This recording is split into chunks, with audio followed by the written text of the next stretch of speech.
Nothing wrong. You know this. You have gone over it 100 times in your head, and the conclusion is always the same. You were not at fault. You did not cause it. You were not even involved. And yet the feeling is there. A low, persistent weight sitting somewhere behind your ribs. A voice that keeps asking if maybe, somehow, you should have done something differently. You try to dismiss it. You tell yourself it is irrational, and it is. But it does not go away. What you are experiencing is not a character flaw, and it is not a sign of weakness. The reason you feel guilty even when you did nothing wrong is one of the most revealing windows into how the human mind was actually built. And the answer reaches back to a world so different from your own that you can barely picture it. Start with this. Guilt is not one thing. The first mistake most people make when they try to understand it. They treat guilt as a single emotion with a single cause. You did something bad, you feel bad about it. Simple. Clean. But the neuroscience of guilt is far more complicated than that, and far more interesting, is your brain runs at least two entirely different guilt programs simultaneously, and only one of them is connected to whether you actually did anything wrong. The first program is what psychologists call authentic guilt. This is the guilt that follows a genuine transgression. You lied to someone you care about. You broke a promise. You hurt someone through carelessness or selfishness. This type of guilt is functional. It is designed to motivate repair. It makes you feel bad specifically, so you will go back and fix what you broke. Teacher June Price Tangney at George Mason University has spent decades studying the distinction between healthy guilt and shame, and her research shows that authentic guilt, when properly processed, is one of the most pro-social emotions humans experience. It pushes you back into right relationship with the people around you. It is the emotional equivalent of a correction signal. Something went wrong. Fix it. Get back on track. This kind of guilt makes sense. You can trace its evolutionary logic clearly. A small band of 50 to 150 people living in tight proximity, dependent on each other for survival. Social harmony was not a luxury. It was a survival requirement. A person who could feel guilt, who could register when they had damaged a relationship and feel motivated to repair it, was a more valuable member of the group than someone who could not.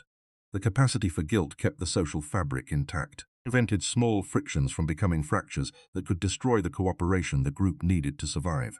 Authentic guilt was selected for because bands with guilt-capable members outlasted bands without them. But here is where it gets strange. The second guilt program your brain runs has almost nothing to do with what you actually did. Researchers call this phenomenon moral residue, or in some literature, existential guilt. And unlike authentic guilt, it does not require a transgression. It does not require your involvement at all. It fires in response to a perception, a feeling that something in the moral order of the world is out of balance, and that your continued well-being in the face of that imbalance is somehow wrong. It when someone you love is suffering and you cannot help. You feel it when you are comfortable while others are struggling. You feel it when something bad happens near you, or around you, even though you had no role in causing it. It when you survive something that others did not. You feel it when you receive something good that you feel you do not deserve. None of these situations involve wrongdoing on your part. And yet the guilt is real. The weight is real. The voice interrogating your behavior is real. Why? Why would your brain generate a guilt signal in response to situations where no transgression occurred?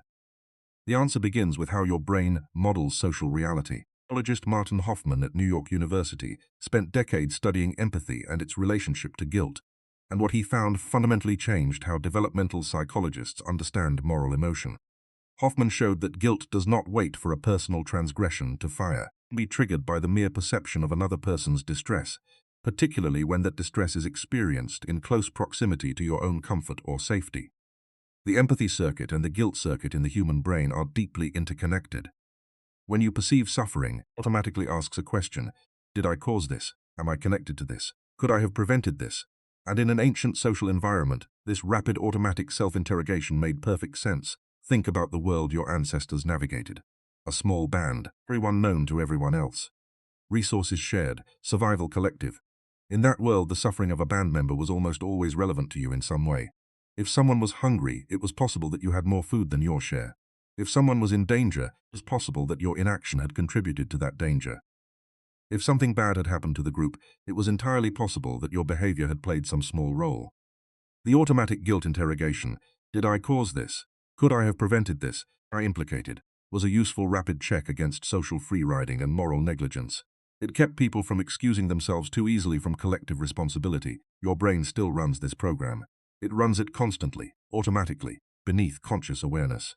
Is it even when you are living in a world of 8 billion strangers?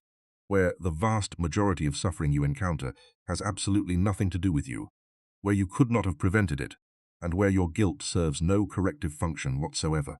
You feel guilty reading about a disaster in a country you have never visited. This is why you feel guilty enjoying yourself when a friend is going through something painful. This is why you feel guilty leaving a social event early or saying no to a request, receiving help that someone else needed more. Your brain is not asking whether you are actually responsible. It is asking whether you are implicated in some way in a disruption of social balance, and it is generating a guilt signal as a precaution. Because in the ancient world, the cost of missing your actual culpability was higher than the cost of feeling guilty unnecessarily. Positives were safer than false negatives. Better to feel guilty when you did nothing wrong than to miss the moment when you actually had. The brain erred on the side of guilt. It still does, but there is another layer to this, one that goes even deeper than social modeling. Psychologists have identified a phenomenon they call the just world hypothesis, first articulated by Melvin Lerner at the University of Waterloo in the 1960s. Lerner found through a series of now classic experiments that human beings have a powerful psychological need to believe that the world is fundamentally fair, that people get what they deserve, that suffering has a cause that is proportional to the behavior of the person suffering. Belief is deeply comforting. If the world is just, then bad things happen to people because of something those people did. And if bad things happen to people because of something they did, then the implicit corollary is that good things happen to you because of something you did. You're safe because you are good. You are comfortable because you deserve to be. The just world hypothesis feels like optimism. But Lerner showed it has a dark side, because if the world is just, then suffering must be deserved. And if you are not suffering while others are, you deserve your comfort or they deserve their pain. Both conclusions are deeply problematic, and the brain sometimes resolves this dissonance through guilt. By feeling guilty about your relative comfort or luck, you are unconsciously trying to rebalance the moral ledger. You are saying, I do not fully deserve this. This maintains the fiction that the world is just without requiring you to conclude that suffering people deserve their suffering. The guilt becomes a kind of internal tax on unearned good fortune. Survivor guilt operates through exactly this mechanism. Psychiatrist William Nederland coined the term after studying Holocaust survivors in the 1960s, and found that many of those who had survived experienced profound guilt not because they had done anything wrong, but because they had lived when others had not. The mere fact of survival, of continuing to breathe and eat and exist when people they loved had ceased to do so, generated a guilt response so powerful it often lasted decades. The brain could not reconcile the moral imbalance. Why them and not me? And in the absence of a satisfying answer, it turned the question inward. Maybe it should have been me. Maybe I am not deserving of this survival. Maybe I owe a debt I can never repay. Response made no logical sense. The survivors had not caused the deaths of those who died. But the brain was not running logic. It was running an ancient social calculation. An imbalance exists. You are on the favorable side of it. And that imbalance requires explanation. When no external explanation is available, guilt fills the gap. And here is what makes all of this particularly difficult to navigate in the modern world. The guilt program was designed for a world of direct, visible, personal relationships. It was designed to operate in a band of 150 people, where the connections between your actions and the well-being of others were legible, traceable, and correctable. It was not designed for a world where you can, in a single hour, receive news of suffering from thousands of miles away across dozens of contexts, involving millions of people you will never meet, none of whom your behavior could meaningfully affect. The modern information environment floods the guilt system with stimuli it was never built to process. Every news story about suffering, every social media post about injustice, every documented case of someone struggling while you are not, each of these triggers the ancient social interrogation circuit. Did I cause this? Am I implicated? Could I have done something? And the answers, almost always no, do not fully satisfy the circuit. Because the circuit was not designed for situations where the answer is no, it was designed for the small social world where the answer was usually yes, or at least maybe. The result is a chronic background guilt that serves no corrective function. It does not motivate repair because there is nothing to repair. It does not restore social balance because the imbalance is not one you created or can address. It just sits there, heavy, persistent, undermining your ability to feel entitled to your own comfort, your own joy, your own ordinary moments of peace. Psychologist Brené Brown at the University of Houston has written and spoken extensively about the difference between guilt and shame, about the way chronic unprocessed guilt corrodes the self over time. Brown distinguishes guilt which says I did something bad from shame which says I am bad, also identifies what she calls comparative suffering. The pattern of feeling that your own pain or difficulty does not deserve acknowledgement because someone else always has it worse. This is guilt functioning as a suppressor, guilty about your own struggles because you believe you have not earned the right to struggle relative to others who suffer more. And so you silence yourself, you dismiss your own experience, you shrink. This is guilt overextended far beyond its original function. It is an ancient and useful emotion that has been recruited by the modern world to serve a purpose it was never designed for, applied to a scale of human experience it was never equipped to handle. So what do you do with this understanding? You live with a guilt system that fires regardless of whether you have done anything wrong. The first step is recognition, the ability to name what is happening. When guilt surfaces in the absence of a genuine transgression, to be able to say this is the false positive system firing. Is my brain running the ancient social interrogation protocol in a situation where it does not apply? I am not responsible for this imbalance. My guilt will not correct it. And sitting with this guilt is not the same as being a good person, it is just pain without function. The second step is distinguishing guilt from responsibility. These are not the same thing. You can acknowledge that suffering exists without accepting that you caused it. You can recognize an imbalance without concluding that your existence on the comfortable side of it is a moral failure.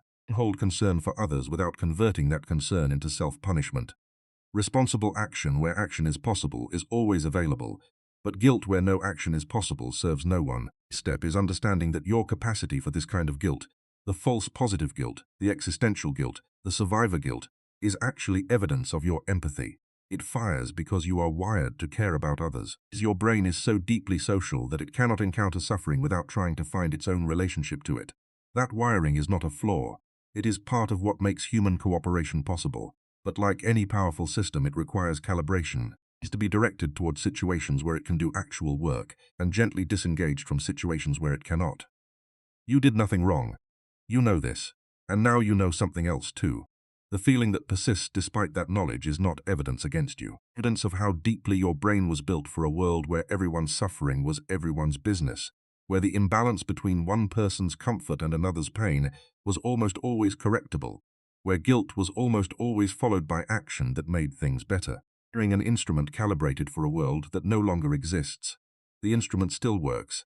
It just needs you to know what it was built for, so you can decide when to listen to it and when to set it gently down. The weight behind your ribs is ancient. Now that you understand what it is, you do not have to carry it alone.